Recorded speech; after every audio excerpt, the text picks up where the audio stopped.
Hello दोस्तों आज की वीडियो में बात करने वाले दोस्तों जो हमारे सब स्टेशन होते हैं दोस्तों, उसमें हमारे कौन कौन से इक्विपमेंट यूज किए जाते हैं। सब स्टेशन का मतलब आपने समझ लिया होगा दोस्तों, जहाँ पे हम दोस्तों वो ये ट्रांसमिशन लाइन को हमारा लाते हैं तथा उसको हम चेंज करके एक डिस्ट्रीब्यूशन सप्लाई में कन्वर्ट करते हैं। मतलब एक हिसाब से बोल सकते हैं वोल्टेज के लेवल को अप तथा डाउन करने के लिए हम दोस्तों सब स्टेशन का यूज करते हैं। सब स्टेशन में दोस्तों वोल्टेज के लेवल को भी चेंज किया जाता है तथा वहाँ पे यूज होने वाले सभी मतलब प्रोटेक्शन मीटरिंग डिवाइस का भी यूज करके हम यूज किया जाता है।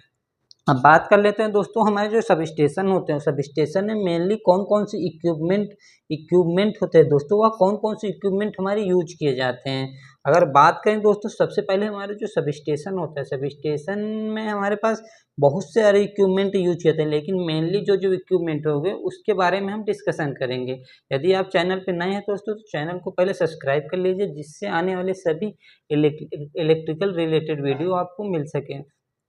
सबसे बात कर लें दोस्तों, जो सब स्टेशन होता है, सब स्टेशन में मेन पार्ट होता है दोस्तों हमारा ट्रांसफार्मर जो होता है दोस्तों, वो हमारा एक हिसाब से बोल देते हैं सब स्टेशन का हार्ट होता है। क्योंकि जो भी काम हमारा सब स्टेशन बनाया जाता है उसका पर्पज ये होता है जो ट्रांसफार्मर को प्लेस करने के लिए, ट्रांसफार्मर के लिए हम सब स्टेशन में इक्विपमेंट लगे दोस्तों, वह ट्रांसफार्मर के लिए यूज किया जाता है। क्योंकि ट्रांसफार्मर का यूज जैसा कि जानते हैं दोस्तों, वोल्टेज को एक लेवल से दूसरे लेवल में हमारा कन्वर्ट करने के लिए किया जाता है। मतलब जैसे हमारा एक ट्रांसमिशन लाइन आ रही है, मतलब हमारा मान लीजिए कि 132 केवी की ट्रांसमिशन लाइन आ रही है, उसको हम दोस्तों इंडस्ट्रीज में हमें 11 केवी की ज़रूरत है। तो उसके लिए दोस्तों क्या करते हैं, उसके लिए हम दोस्तों एक यहाँ पे ट्रांसफार्मर का यूज करते हैं। ट्रांसफार्मर का यूज करके दोस्तों हम उसको एक वोल्टेज लेवल को कम करते हैं। मतलब एक 11 केवी में सब 11 केवी में चेंज करके हम उसको यूज करते हैं। मतलब एक साथ बोलते हैं उसको 11 केवी में यूटिलाइज करते हैं। इसलिए दोस्तों ट्रांसफार्मर सब स्टेशन में मेन पार्ट होता है। अब नेक्स्ट बात करें दोस्तों, ट्रांसफार्मर के साथ अगर मेन पार्ट हो गए, लेकिन इसके जो प्रोटेक्शन के लिए यूजेज किया जाते हैं वह कौन से। सबसे पहले बात करें दोस्तों, जो ट्रांसफार्मर के प्रोटेक्शन में जो सबसे पहले सब स्टेशनों में लगा होता है वह दोस्तों होता है लाइटिंग अरेस्टर। जो लाइटिंग अरेस्टर होता है दोस्तों, वह हमारा सबसे पहले अगर कोई भी ट्रांसमिशन लाइन सब स्टेशन में आती है तो सबसे पहले हमारा दोस्तों जो होता है वह हमारा लाइटिंग अरेस्टर पे आते हैं। जो लाइटिंग अरेस्टर का मतलब क्या होता है, लाइटिंग अरेस्टर का मतलब यह होता है दोस्तों, एक हिसाब से बोल सकते हैं दोस्तों, यह एक प्रोटेक्शन डिवाइस होता है जो हमारा दोस्तों ट्रांसफार्मर को तो प्रोटेक्ट करता ही है, लेकिन हमारे जो ट्रांसफार्मर के आगे हमारे जो इक्विपमेंट लगे रहते हैं दोस्तों, उसके भी प्रोटेक्शन के लिए हमारा लाइटिंग अरेस्टर काम करता है। एक हिसाब से बोलते हैं तो पूरे सर्किट को प्रोटेक्शन के लिए लाइटिंग अरेस्टर का यूज किया जाता है। मैक्सिमम दोस्तों इसमें ये रहता है कि दोस्तों यह आकाशीय बिजली होता है, जिसे लाइटिंग सर्ज का मतलब सर्ज बोलते हैं दोस्तों। जो हमारा आकाशीय बिजली गिरती है उसमें बहुत ज़्यादा हाई वोल्टेज जनरेट होता है। तो इसमें लाइटिंग अरेस्टर में फैसिलिटी रहती है दोस्तों कि वोल्टेज को जब लेवल मतलब एक लेवल से ज़्यादा बन जाता है तो उसमें दो कॉन्टेक्ट के बीच में गैप रहता है, वह गैप दोस्तों आयोनाइज्ड हो जाता है, जिससे हमारा सर्किट कंप्लीट होकर दोस्तों वोल्टेज जो हमारा हाई लेवल पे गया वह हमारा ग्राउंड हो जाता है, जिससे सप्लाई आगे नहीं बढ़ पाते हैं, वहीं पे ग्राउंड हो जाता है। तथा आगे हमारा अगर ट्रांसफार्मर हो गया फिर कोई भी इक्विपमेंट लगाए वह दोस्तों हाई वोल्टेज से हमारा उसको प्रोटेक्शन प्रदान करता है। इसलिए लाइटिंग अरेस्टर का सब स्टेशन में बहुत ही ज़्यादा यूज किया जाता है, मतलब बहुत ज़्यादा इंपॉर्टेंट रोल होता है, एक हिसाब से बोल सकते हैं हम। नेक्स्ट बात करें दोस्तों, नेक्स्ट हमारे पास आता है दोस्तों आइसोलेटर का भी यूज एक हिसाब से बोल सकते हैं दोस्तों, यह एक प्रकार के स्विच होता है। मतलब एक प्रकार से हम इसे स्विच बोल सकते हैं। स्विच का मतलब यह दोस्तों कि सर्किट को ऑन या ऑफ मतलब मेक या ब्रेक करने के लिए दोस्तों हम आइसोलेटर का यूज करते हैं। या आइसोलेटर का यूज हम इसलिए करते हैं दोस्तों क्योंकि हमारा अगर सर्किट में कोई भी हमारा मान लीजिए सब स्टेशन है, सब स्टेशन में सप्लाई आ रही है दोस्तों, तो हम वहाँ पे आइसोलेटर का यूज करके हम सर्किट को डिस्कनेक्ट कर सकते हैं। मतलब सर्किट को डिस्कनेक्ट करते ही इस साइड को सर्किट डिस्कनेक्ट करके दोस्तों, जिससे हमारा ट्रांसफार्मर साइड में हम कोई भी काम कर सकते हैं। मतलब कोई भी वर्क अगर मेंटेनेंस वर्क करना रहता है दोस्तों, तो आइसोलेटर के द्वारा हम सप्लाई को आइसोलेट कर देते हैं तथा उसमें हम आइसोलेट करके हमें कोई भी मेंटेनेंस कर सकते हैं। इसलिए आइसोलेटर का यूज किया जाता है, जो हमारा सर्किट को आइसोलेट करने के लिए किया जाता है। लेकिन नेक्स्ट बात करें दोस्तों, इसमें यह दोस्तों मैनुअली होता है, ना कि हमारे कोई ऑटो में वर्क करता है। अब बात करें दोस्तों, इसके बाद आता है दोस्तों हमारे पास सर्किट ब्रेकर।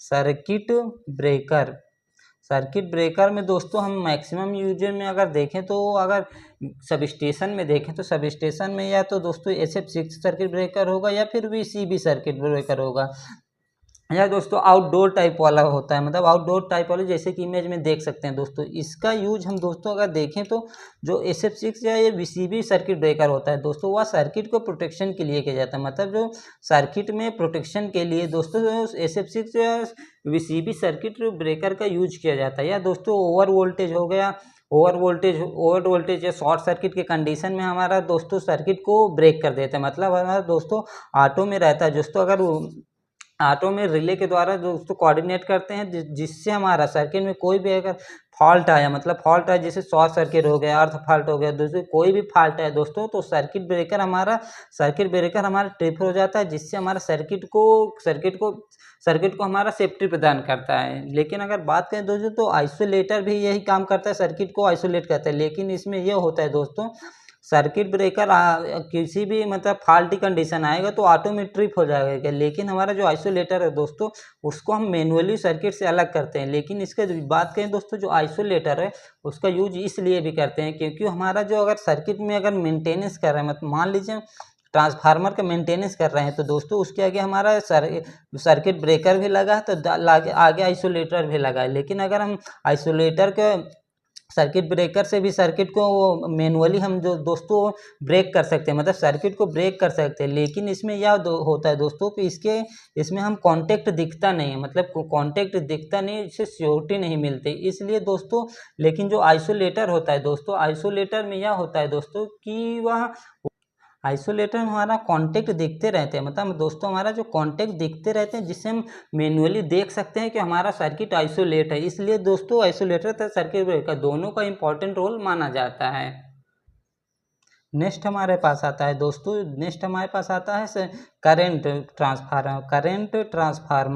करंट ट्रांसफार्मर को शॉर्ट फॉर्म में CT बोलते हैं दोस्तों। इसका यूज इंडस्ट्रीज में दोस्तों हम सर्किट में करंट मेजरमेंट के लिए करते हैं। जो हमारा जो करंट मेजरमेंट करने के लिए हम दोस्तों करंट ट्रांसफार्मर का यूज करते हैं। मैनुअली आपने देखा होगा जो मैक्सिमम कंडीशन में वो अमीटर का यूज किया था, लेकिन यहाँ पे दोस्तों काफ़ी हाई वोल्टेज रहता है, इसीलिए हम दोस्तों अमीटर से ना यूज करके हम दोस्तों इसमें करंट ट्रांसफार्मर का यूज किया जाता है।